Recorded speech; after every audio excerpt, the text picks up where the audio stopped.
Voilà, bandeko, comme toujours, toyebisaka bino, biso tozali wana pona bino, et bino pe boza wana pona biso.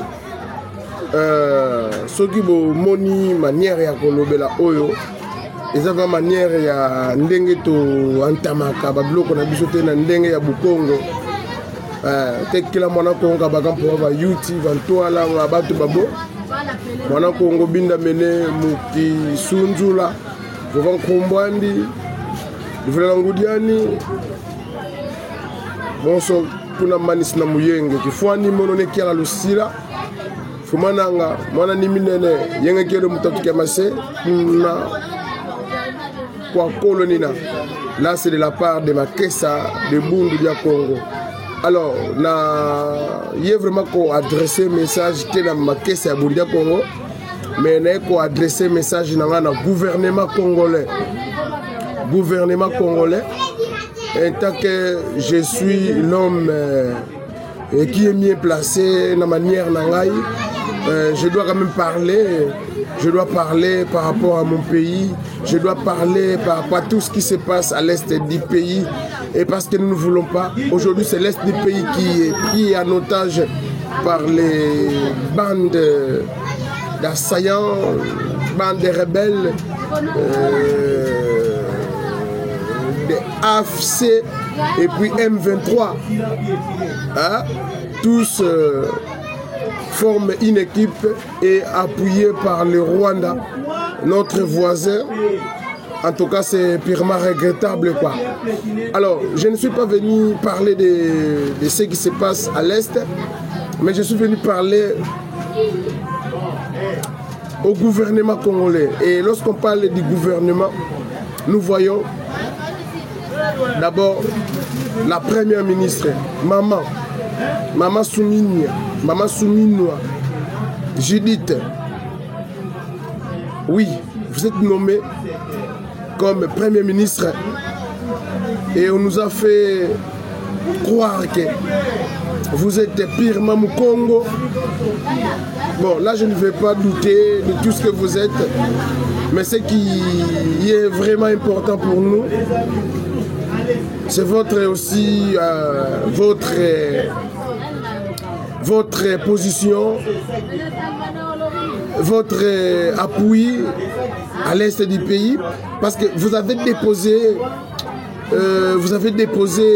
je crois, quelque chose à l'Assemblée nationale, on peut dire prévision budgétaire, vous l'avez déposé à l'Assemblée. Je sais que vous avez prévu quelque chose pour les vaillants soldats, les FARDC qui souffrent à l'Est, et aujourd'hui l'Est est pris en otage, particulièrement le Nord Kivu, qui est sous contrôle de M23 et les hommes de Corneille Nangaa. Alors Maman Souminoua, je voulais vous dire quelque chose aux yeux Kanate na Makamboyo comme Premier ministre. Donc charge Zagaga na président. Et puis président de la République, son Excellence Félix Antoine Tshisekedi Tshilombo. Je te salue comme mon président. Je ne vous injurie pas comme mon ennemi, mais je vous salue comme la première personne au sommet de notre pays, les garants, les commandants suprêmes des forces armées de la République démocratique du Congo. Donc c'est vous. Vous êtes l'unique et la seule personne qui peut terminer la guerre à l'est du pays par rapport à vos décisions. Mais peu importe ce que vous allez faire, il y a beaucoup d'infiltrés. Beaucoup d'infiltrés. Les gouverneurs sont infiltrés. Parce que sous l'état de siège, il n'y a pas un civil qui doit diriger, ce sont des militaires. Tous ces militaires que vous avez placés à la tête de chaque entité provinciale ou territoriale, eh bien, tous ces gens-là sont purement infiltrés des traîtres. Parce que les FARDC font ce qu'ils font, mais leurs dirigeants, parfois nous voyons dans des vidéos ici, ça ne va pas. Alors, raison pour laquelle nous demandons aussi l'implication du chef de l'État dans tout ça. Nous voulons la guerre. Nous voulons la guerre. Et cette guerre, c'est le président qui doit la déclarer. Comme vous nous avez promis à la fin, donc, pendant la propagande, bien pendant les propagandes. Moi, si je vous avais donné ma voix, c'est parce que à la dernière minute, vous m'avez convaincu.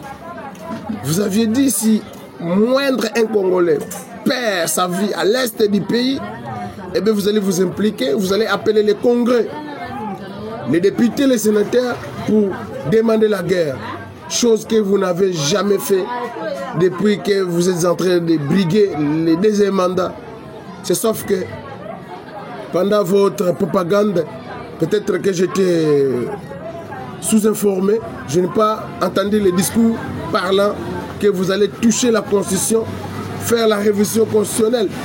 Là, je n'avais pas vraiment maîtrisé. Mais c'est une surprise.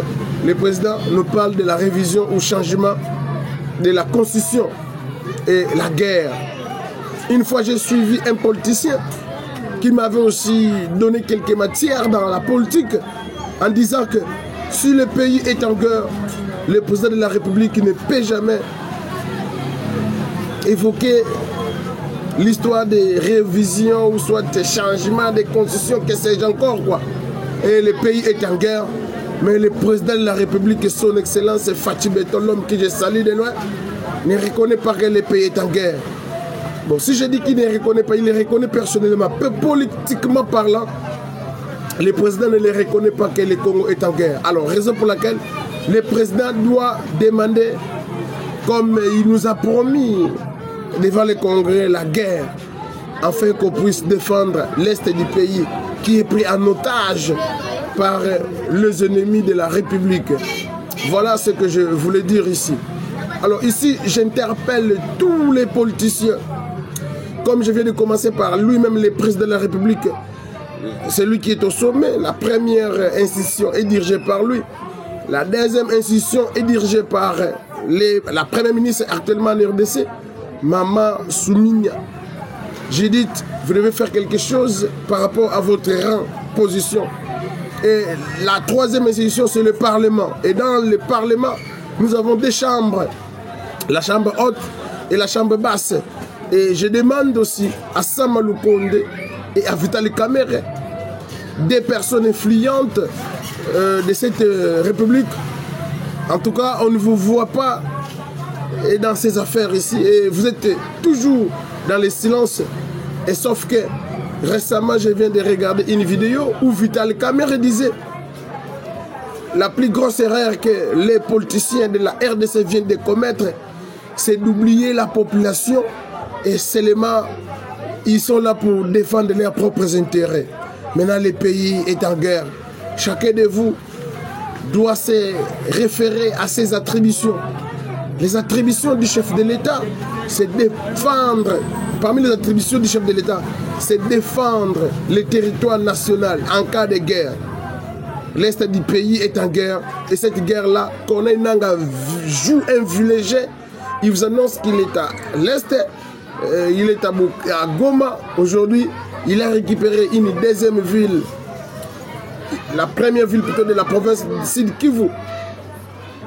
Et lorsqu'il vous annonce tout ça, et au Congo central, nous écoutons aussi des rumeurs. Il y a les forces, je ne sais pas, les M23 et ainsi de suite, que les hommes des AFC sont visibles dans la cité de Kundi. À Matadi, n'en parlons même pas. Et au Congo central, il y a la visibilité peut-être des M23. Mais nous sommes au Congo central et le Congo central est sacré, protégé, parce que Mfumukimbangu est d'ici et vous ne saurez pas. Nemwandasemi est d'ici, Kassavubu est d'ici. Donc à toi, petit Corneille Nangaa, ton village de contourner Kinshasa vers l'ouest de la République qui est le Congo central, eh bien, tu ne sauras pas. Tu ne sauras pas quoi. Tu ne sauras pas. Et je suis en train de m'adresser aux autorités par rapport au rang de leurs institutions. La dernière institution, c'est les cours et tribunaux. Donc les cours et tribunaux, vous aussi, vous allez faire les juges, ainsi de suite. Vous allez faire votre rôle. Vous arrêtez les M23, vous arrêtez tous ces bandes de cons là. Comme on a la peine de mort, en tout cas, il faut les tuer au marché de leur quartier, au marché de leur avenir, ainsi de suite. La RDC, c'est trop, c'est trop, trop, c'est trop, trop, c'est trop. Et je demande au président de la République de demander à Vital Kamerhe, lorsqu'il était président de l'Assemblée nationale, les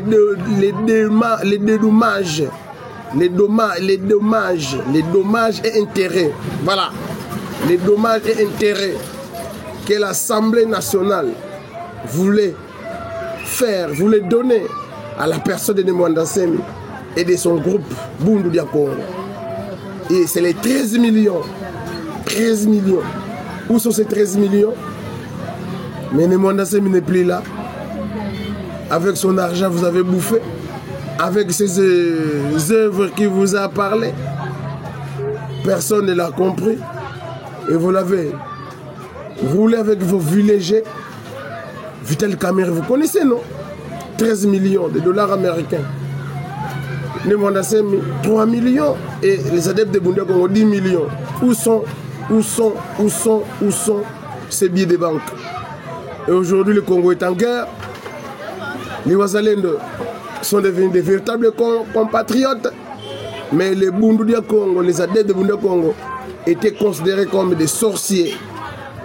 À l'époque d'ailleurs, si on vous voit avec les polos, avec l'insigne de Bundu Dia Congo, bien la figure de Nemwanda Nsemi, on vous arrête. Donc Nemwanda Nsemi faisait peur et il est parti. Mais il a laissé une équipe bien organisée. Il suffit de venir nous donner nos billets de banque et les dommages et intérêts que les parlements congolais doivent devoir. Excusez-moi, je ne sais pas si j'ai mal parlé. Aux adeptes de Bundu Dia Congo. 3 millions et 10 millions pour les adeptes de Bundu Dia Congo. Et vous allez voir, tout à l'Est ne va pas continuer comme ça. Parce que nous, les adeptes de Bundu Dia Congo, vu que nous avons les dommages et intérêts que notre grand maître a beaucoup parlé, c'est la source de ces arrestations arbitraires, c'est la source de ces attentats à la mort.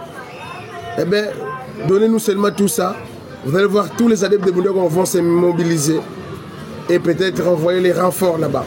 De son vivant, il disait qu'il peut envoyer 12 commandos. 12 commandos à l'Est. Personne ne le croyait.